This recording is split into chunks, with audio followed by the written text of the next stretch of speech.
Guys, may service pala tayo dito sa Villa Toledo, Santa Rosa, Laguna. Yan po ang kanilang lugar po. So, sinervisan natin si ma'am. Ito po, ginawa ko pong video na to para mapakita po sa inyo na hindi po sa lahat ng oras yung technician is nagagawa po yung TV, lalo na po pag pangalawang gawa na po, lalo na pag itong panel repair. Yun po ang issue, blanco yung image. Yan po, nagpa-power naman yung Sony 65 niya. Sony 65 po yun mga sir. Opo, tama po yan. Sony 65, wala siyang blinking, blanco lang po talaga, nag-power. Actually mga sir, nagawa na po pala ito ng unang technician. So nagawa na siya ng paraan. Ibig sabihin, yun na yung pinaka last option or pinaka last repair ng kanilang TV. So nagpasubok pa po talaga si ma'am na kung kaya pa itong gawin, pero hindi inamin ni ma'am na nagawa na pala ng paraan ng unang gumawa, unang technician. So nabuksan na natin dyan, kaya nasabi natin yung ganyan kahit hindi niya sinabi.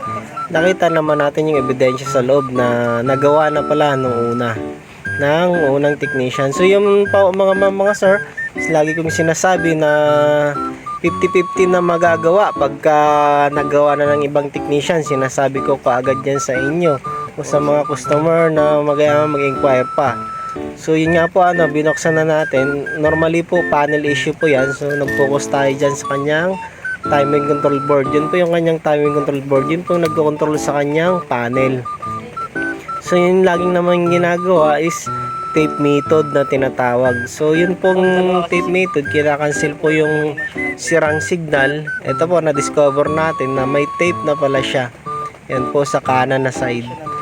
Yung last na yung gumana yan, pero hindi nga inaamin ni ma'am kung ilang, kaya hindi ko na siya tinatanong kung ilang months bago na sira ulit. Bali yung left side po, nagbibigay siya ng signal blanco na, as in blank image. Yung tinakpan naman ng unang gumawa ng technician, yung po blanco.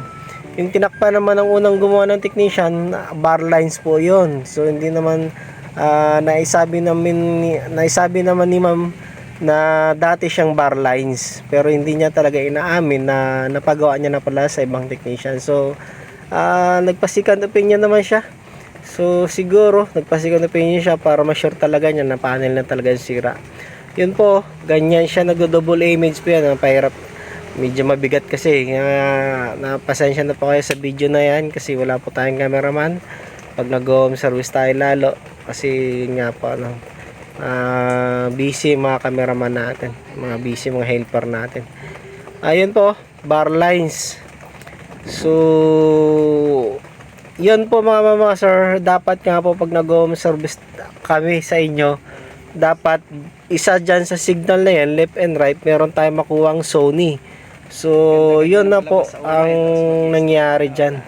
Binalik natin sa dati niyang sira dahil yun na yung pinaka last option, yun yung pinaka good signal niya, pero may mga bar lines. Yun na pong pinaka issue ng TV ninyo. Kumbaga wala na kaming magagawa na mga technician dyan kundi ito change panel. Pero sa side ko po, hindi po ako nagsasuggest ng change panel kasi po may lifespan po yung backlight. Minimum 55,000 hours po, kahit i-search na po kay Google. So dodoble yung gastos po ninyo. Maigi po na bumili na lang ng bago. Kasi yun nga po, after ng 1 to 2 years, may lifespan yung backlight. Next nasira naman backlight. So masakit sa bulsa yung change panel na yan.